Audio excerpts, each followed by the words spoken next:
The Chicago Bears are now on the clock. Wow, it feels great to say that. Holy cow, it was a crazy day. I'm still in shock. The Houston Texans pulled off a miracle last-second victory over the Indianapolis Colts to give the Bears the #1 overall pick in the upcoming draft. Wow, it was a historic moment for our franchise. If any team deserves some luck in the NFL draft, it was the Chicago Bears. For the first time in 75 plus years, the Bears have the first pick in the upcoming NFL draft. On top of that, they have a franchise quarterback as well, so Ryan Poles is free to auction this pick off to the highest bidder. Who wants a quarterback? You want Bryce Young? Come and get him. This pick is for sale. Ryan Poles and Ian Cunningham enter the most important offseason in Chicago history, loaded with ammunition and flexibility. This is the blueprint of how to take a team from worst to first. Our front office has 8 draft picks and the opportunity to collect a bunch more with a trade down, paired with the most cap space in the NFL by a lot, and a roster with some young talent, and you have the recipe for success. Ryan Poles has the opportunity to completely turn this franchise around and build a legit contender. When he talked about taking the NFC North and never giving it back. And the last thing, the most important piece, is we're going to take the North and never give it back. This is what he meant. This is the most ammunition any Bears GM has ever had heading into an offseason. I couldn't be more excited. This is just an incredible opportunity for our franchise going forward. Ryan Poles has an opportunity to turn this #1 pick into multiple valuable draft picks. I would say the odds of us trading down just skyrocketed. Ryan Poles theoretically should begin taking calls for the #1 pick right now. We can't officially trade the pick until the start of the new year in March, but it's never too early to start shopping it around. For me, I hope Bryce Young blows everyone away at the Combine and his pro day, and someone offers us 3 first-round picks or more. That is a realistic possibility now. I would say the odds of us trading down have to be above 50%. I would put it at 75%. Even if a team doesn't blow us away with great offer, we can probably at the very least get a second-round pick to move down a few spots and recoup that second rounder that we traded for Chase Claypool. That should be easy to do. But the upside here is getting 3 first-rounders or more. This is the kind of historic offseason that could potentially put us in position to be playoff contenders for a decade or more. We have Justin Fields. We have an exciting young secondary, and we have some weapons on offense. We need to add talent in the trenches. The offensive and defensive lines need help.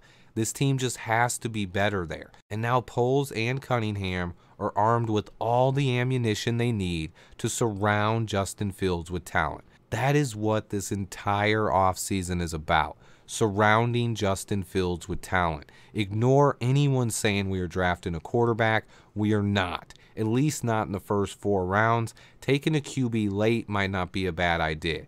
Taking one at #1 overall would be possibly the worst decision in franchise history. The last time a team traded up to #1 overall to take a quarterback was when the Rams moved all the way up from number 15 to take Jared Goff.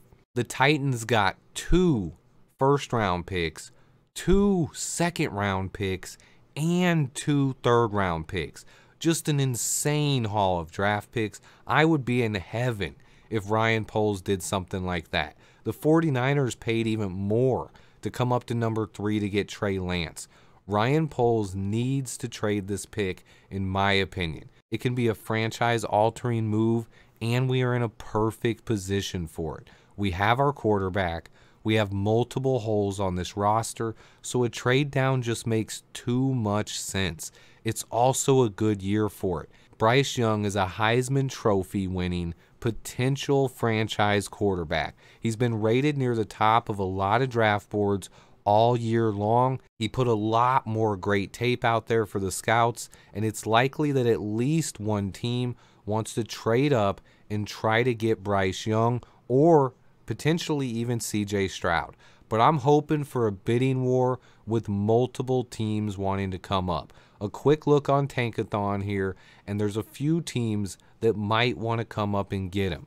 The Texans, the Colts, the Lions, the Raiders, the Falcons, the Panthers, the Titans, even the Commanders. There are plenty of teams operating without a franchise quarterback that would love the opportunity to select Bryce Young. This was a Christmas present to Bears fans. Plain and simple. Huge shout out to Lovie Smith. Someone build that man a statue in Chicago, please. Also, Davis Mills almost gave the game away and then came back and won it. Just an exhilarating day. I don't ever remember one single time in my life when I was happy on a day that the Bears lost. That changed today. While I wasn't happy that the Bears lost, I was incredibly hyped when the Texans pulled off that miracle victory. Special shout out to anybody who was there watching live with me. That was a moment I don't think any of us will ever forget. That was awesome. The Chicago Bears are now on the clock. Any team interested in coming up and getting a franchise quarterback, give Ryan Poles a call. The lines are now open. This just completely remotivated me to give you guys daily videos and updates and keep you informed all off-season long with daily videos. Ryan Poles is going to be making noise in Kansas City at this year's NFL Draft. I can't wait. Also, this just in, the Detroit Lions have been eliminated from the playoffs. Sorry, Don Burr. The Seahawks won in overtime. Their former player, Quandre Diggs, with a huge interception in overtime. Could today get any better? Well, if the Lions beat the Packers tonight, they will also eliminate the Packers. So yes, it could. And it would be the Seahawks taking the last spot in the playoffs. Wow, just what a day, guys. I'm still just incredibly shocked that we got the #1 overall pick. We now have so much ammunition for what is set up to be the biggest offseason in Chicago Bears history. I can't wait. This is awesome, guys. Stay tuned. I have so much more coming. Please hit that like button for me. And until next time, bear down.